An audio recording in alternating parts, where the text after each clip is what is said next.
Indiana Finance Authority. Sarah, I know you don't know SIDC all that well, but we're a regional planning commission, cover 5-county area here in Southwest Indiana. We got a lot of communities with water and wastewater issues, as happens throughout the rest of the state. And so I got a chance to talk to Sarah this past Wednesday about the new State Water Infrastructure Fund. And she gave me a lot of information on there that I didn't know. And so I think she's just a really good resource for us to be able to listen to and hear a little bit more about the program. And it's gone through a couple of changes. And so we're at the latest and greatest with the most pertinent information with an application due on July 15th. So I'm going to turn it over to Sarah and let her razzle dazzle us. Real quick, I just want to let everyone know that we are recording this. We have some people that couldn't join us, and so they asked if we could maybe record it and post it on our website. So if you want to take your video off, that's up to you, but I just wanted everyone to know that it is being recorded. All right, I consent to being recorded. I'll just give like a little overview, and then you guys can ask questions. So this is the American Rescue Act funding that, and so so a portion of those funds are going to the state, and then the state legislature sent $100 million of those funds to the IFA to administer. And so the state's the lead, and then we are doing our part with $100 million. And there's a lot of it's coming, unlike the state revolving funds, that's our normal program. Those funds come from the EPA. These funds come from Treasury, and so there's the requirements associated with them are different. So, so how we've set this up is we're going to get 2 installments of $50 million, $50 million soon, and then $50 million in about a year. And we are keeping to what the U.S. Treasury guidance says, which is infrastructure projects for drinking water, stormwater, wastewater, and Treasury is pretty broad. It has said there is no NEPA environmental review associated with it. So we are not requiring anyone to submit a preliminary engineering report to us, just an application that describes the project. And so we are ranking the projects based on the affordability status, which we're looking at median household income and user rates. And then we are looking at percentage of then readiness to proceed. We want there are timelines associated with from Treasury and when the money has to be spent. So we want to make sure that folks, projects can follow those timelines. And then third, we are giving some priority to projects that bring co-funding to the table. Co-funding or a match is not required, but we do want to help sweeten the pot, if you will, by encouraging folks to bring some money to the table. And then lastly, the projects are ranked on the public health and environmental benefits associated with the project. So what's kind of unusual about this pot of money, which I'm trying to tell people about, is that so everything that is eligible under the state revolving fund is eligible under this, but then also specifically says in the Treasury guidance that these projects can fund privately owned infrastructure and infrastructure located on private property. So one of the limitations under the SRF that can be funded under this is you can fund private sewer laterals, privately owned side of like a lead service line. You could fund for instance, when I've talked with like stormwater utilities, they often talk about the challenge of doing work on stormwater detention ponds that impact their utility but are located on private property. So those projects that would, for those kind of, for privately owned detention ponds could be funded under this, this money. So I guess that's kind of it in a nutshell, and happy to answer any questions that you have. Okay, so the deadline is July 15th. The application is quite honestly relatively simple for some of the applications that I've had to turn in my life. We actually turned in some OCR grants just well yesterday, and you know it's 400 pages long and a lot of involvement there. Is there any like public requirements to announce your commitment to going after the funds, or what are you looking for as a commitment for the local or the co-funding? Sorry, I'm trying to get that word right. What would you like to have for a co-funding proposal or resolution or letter, or do you just need a letter from the treasurer on that? So what we'll do is we ask that you give us an idea of your project on the application, like if you're going to have co-funding sources, and we've tried to set it up so you can say, you know, if you're in the process of applying for something or if you already have it, just tell us kind of like what's going on. You know, I was talking to an engineer yesterday and he said, well, you know, the total cost of the project is $14 million, and we'd love a SWIFT grant, but if not, we're just going to fund this whole thing with open market. And I said, just write that down. You know, even if it doesn't fit in the application, just tell us what the situation is. And then our plan is we'll look at all of the applications that we've received, and we will rank them, and then we will follow up with folks and we'll say, it's kind of probably like a bit of a negotiation, because we've told folks just submit everything you have.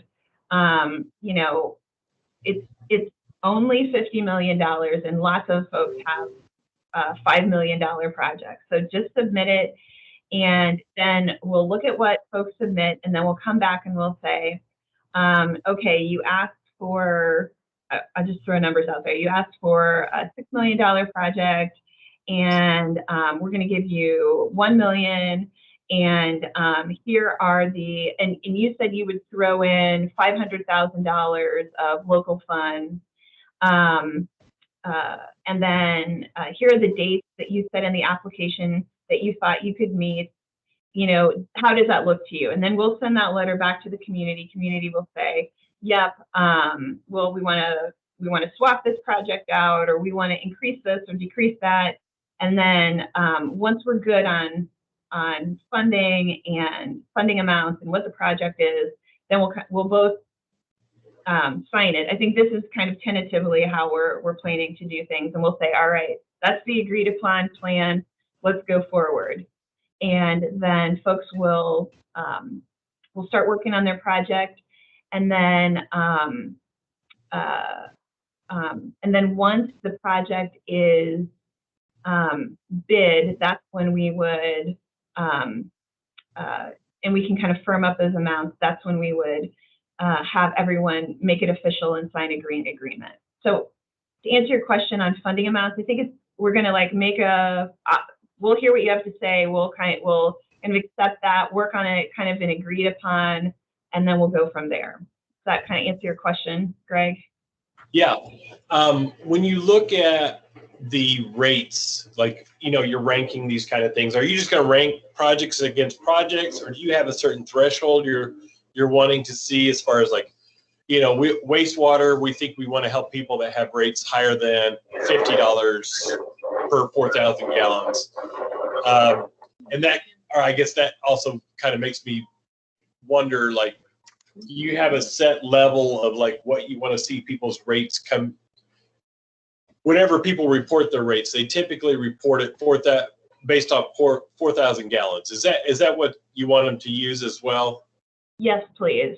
Okay. Yeah, I think the we had a matrix that was in an earlier version of the FAQs, and that had like, if your rates are between this and this, then you're going to get this percentage of the grant. And long story short, we took that matrix out. It was causing some confusion.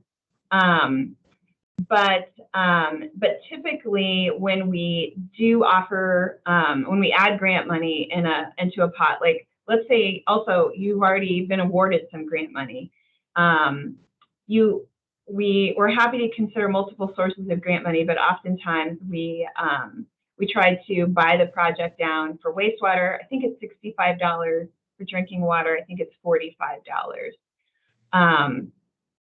So you could still have grant funds from different sources, but we try to buy it down to that rate. That way we're not like giving 100% grant to someone who has $10 a month water rates. We're trying to, that's how we're trying to make it equitable. So. Okay. And just for some of those communities that may have high rates, you're also factoring in the median household income. And so do you have sort of a ballpark of where you're thinking that you want people's household income to be at? Is it like 80% low to moderate, 60% low to moderate? Like, is there a certain... Yeah, we will use the SRF interest rate matrix. Okay. For those categories. And I forget off the top of my head how those are defined, like 80, 60% or whatever. You can look. Yeah. And I will say that we are getting ready to update those, because I think we use the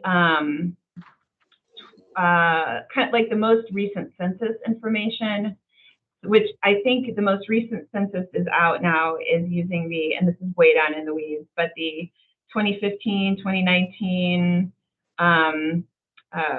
community survey data. You guys are shaking your heads, you know what that is. So that's out on census now, and we need to update we'll update our matrix to reflect that. So that we'll be judging.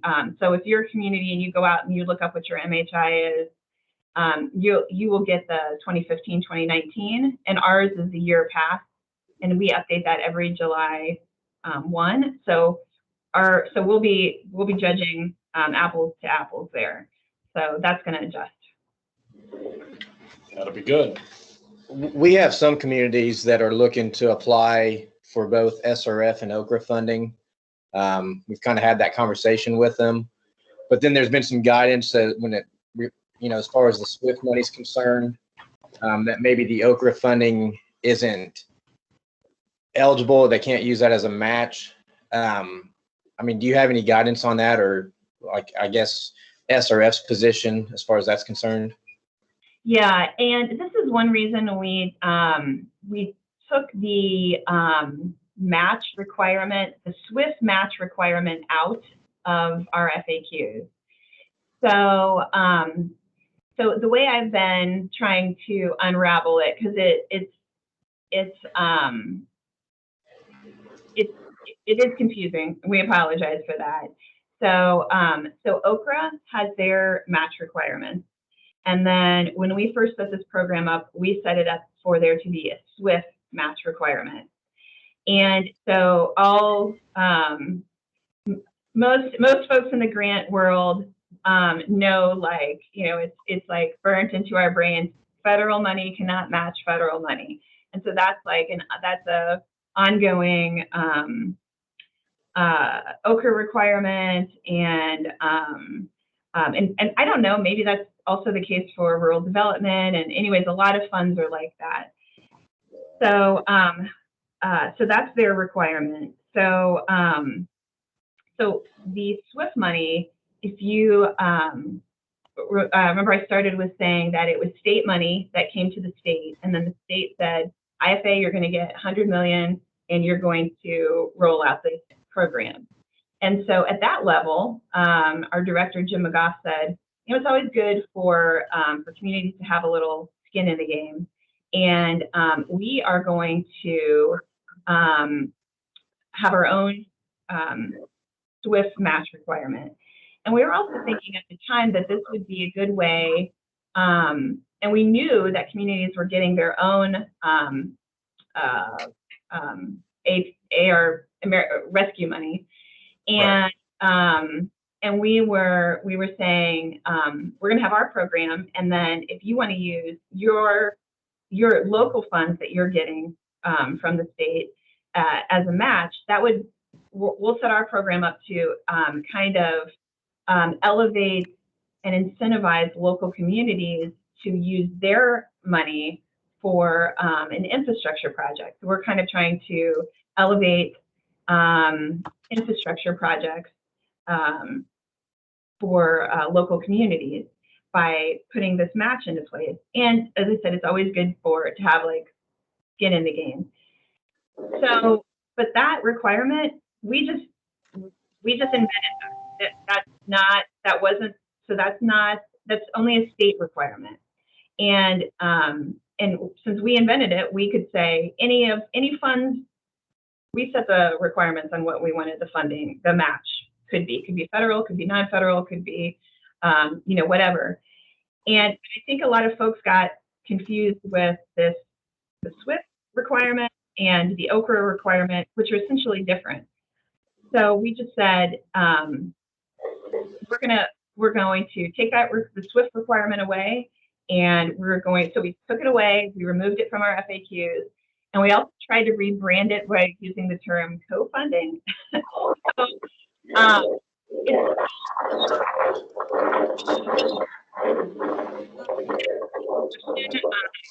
So OKRA funds could be a source of co-funding for a SWIFT project, but SWIFT funds cannot be a source for an OKRA project, is my understanding. I'm not an OKRA expert, but that's my understanding. Okay, so if I've got this right, OKRA can match SWIFT. SWIFT cannot match OKRA. Now that's more of an OKRA question. And then ARP cannot match OKRA. But community ARP can match SWIFT, or co-fund SWIFT. We all got that right? Okay. So here's a scenario. If your community is applying for OKRA and you also want to apply for SWIFT, you still have to have a third pot of money that's going to be your OKRA local match. That's my understanding, not an OKRA expert.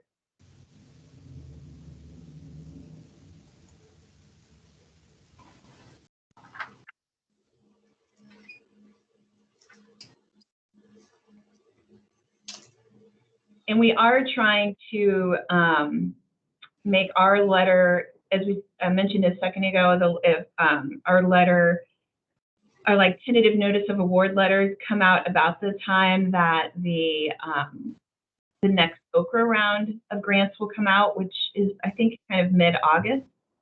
So we're kind of trying to time those about the same time so communities would know if they're going to get an OKRA grant or if they're not, so they could kind of factor that into okay, well, we didn't get an OKRA grant, so we want more from SWIFT, or, vice versa. So we're trying to be cognizant of those timelines to be helpful for communities.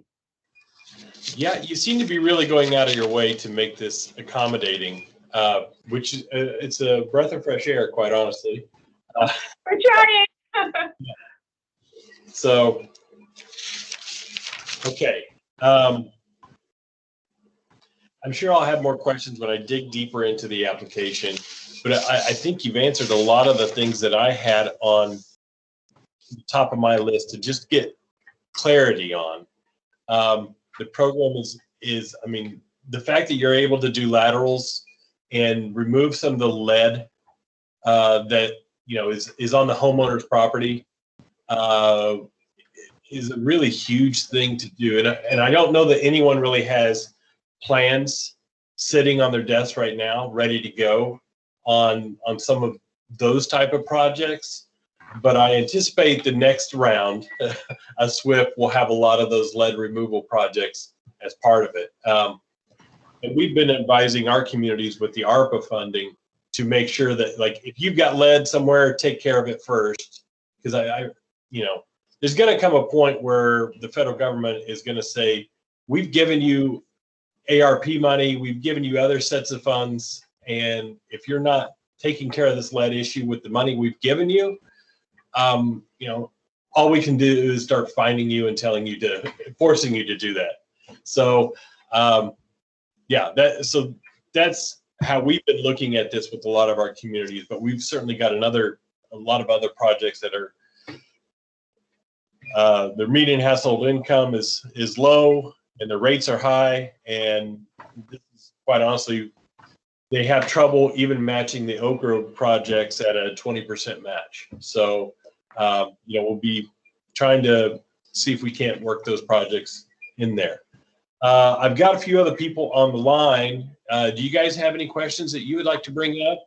I know we had some from Ryan Keller from Thrive, which is West Central Indiana, is on there. They're a partner agency with SIDC. You know, we were talking about that IARC region. They're part of the IARC region. So. Hi, Greg. Hi, Sarah. Hi, everybody. This was great. You really answered a lot of my questions. I know I have a colleague of mine, Christine Kruger.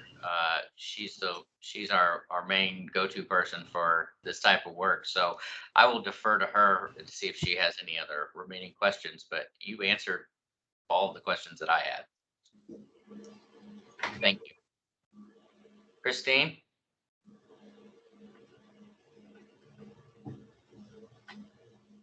Okay, there I am. I would say you've answered all my questions also. Thank you for being so thorough with this. Oh, happy to. Can you hear me? This is Mike Spinks. Yeah, Mike. Okay. We have some projects going on the books right now that show new sewer lines going in probably for a couple miles. And they're going in two different directions. How are those financed with the funds you're talking about, or if they are? I mean, we'll submit the cost and the overall thing, but we did income surveys, and I think we have those recently. But there's a couple housing projects out on one of our highways that need laterals run to them, so that they could tie it back into the Spencer sewer system. And we're the only system out across the river now, so there's other applications that are popping up every day. Hopefully we'll have a method of defining those and also engineering to get the cost of them. But they're on the books. I wondered how this money would be distributed possibly for that. You said private laterals can be looked at as well as others.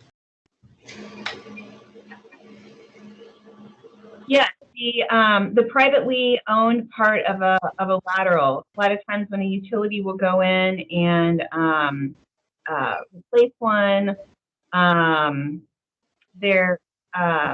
if they're using state fund, they're not allowed to become a that is a side that's technically owned by the homeowner. Okay. And so a lot of times, and it's the same with like a lead service line. And what you'll get like a partial replacement, and which sewer lateral, well, you've only half the problem. If you have a lead service line, you still have the line. If you've been in there doing work, you're more for, Sorry, you're cutting out. oh, so yeah, the funding would allow the community to take on the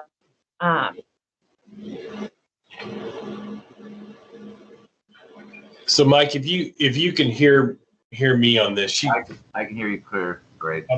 they're cut out just a little bit on that. I don't know if that's a microphone. No, Maybe. yeah.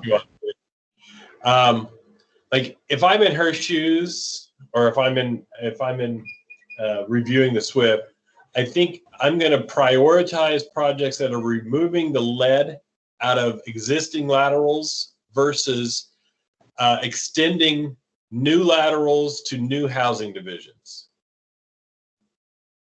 All right. So if you're looking at your projects where it's an extension that you're wanting to do and you're not removing old lines, Okay. that's probably not, those laterals are probably not going to be a big selling point in your application.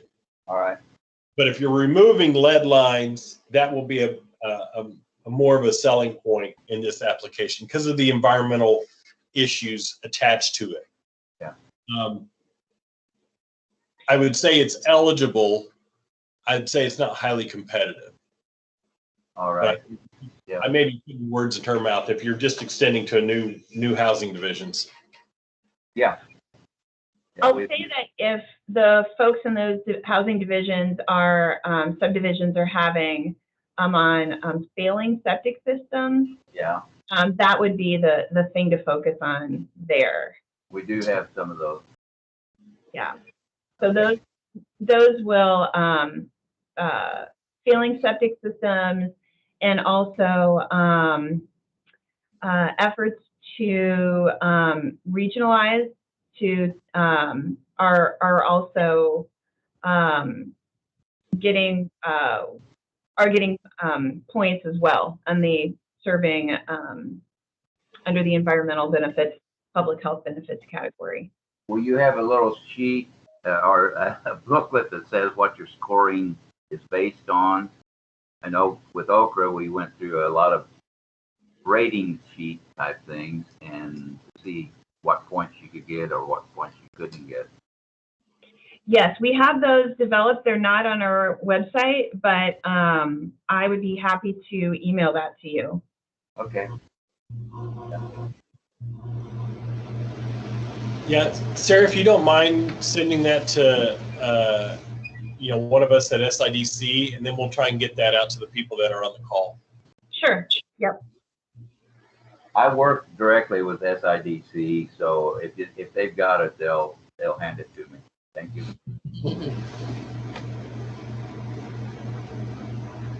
So Mayor Rhodes just hopped on from the city of Washington, and I know the city of Washington was already in the system where they were applying for SRF funding.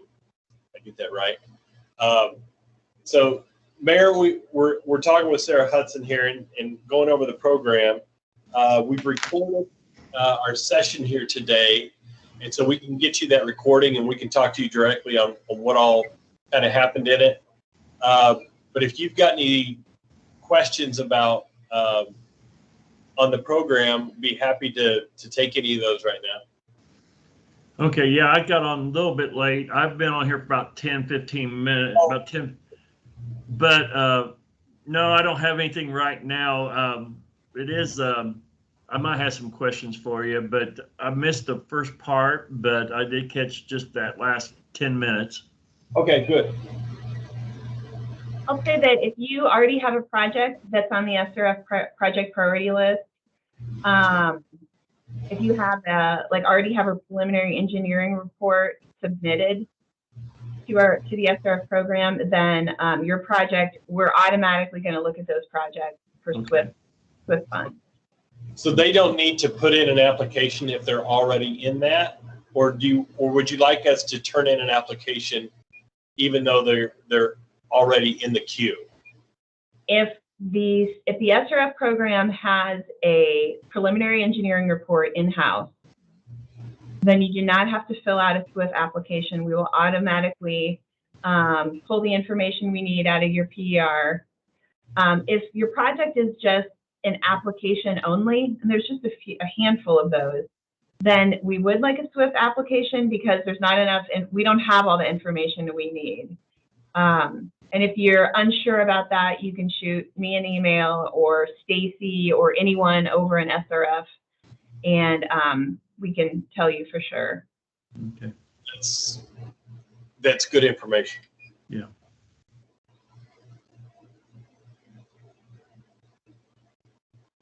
All right. Well, you guys, Greg knows how to get a hold of me and Jessica. So, you guys have any other questions? Yeah. Just let me know. Okay. Can't thank you enough for doing this session with us and our communities.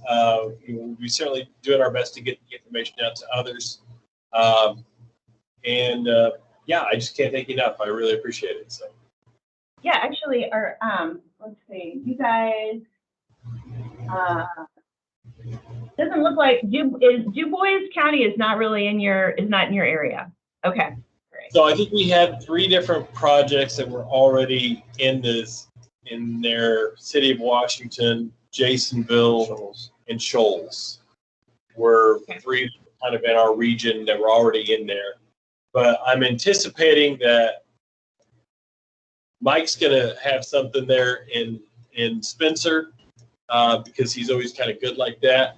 And then I anticipate like the town of Crane having something. And then also we had Mike Haley on with the town of Montgomery, and they may have something there.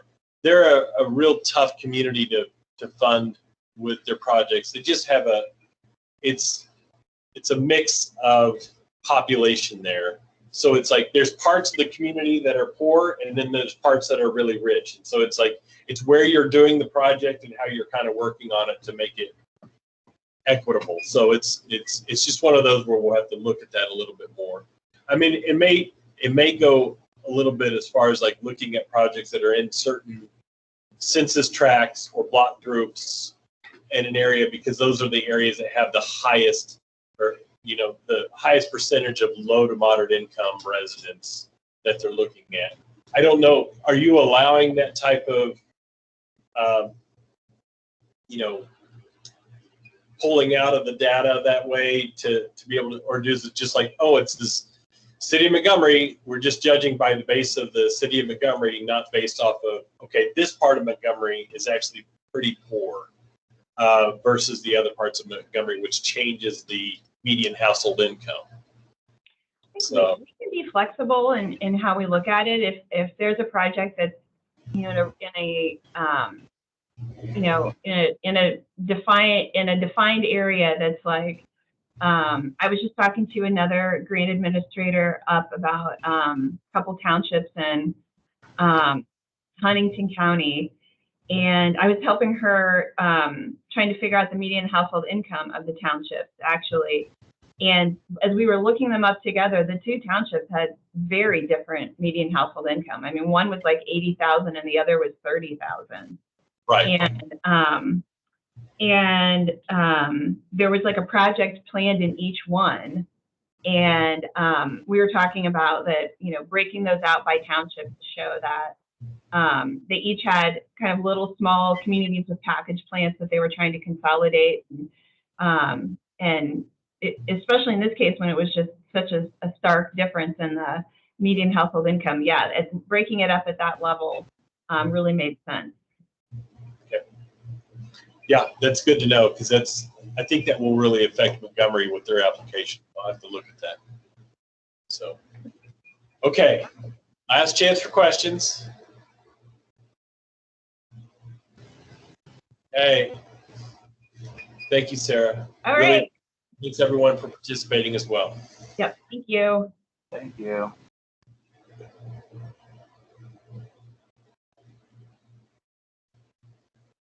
So you may want to hit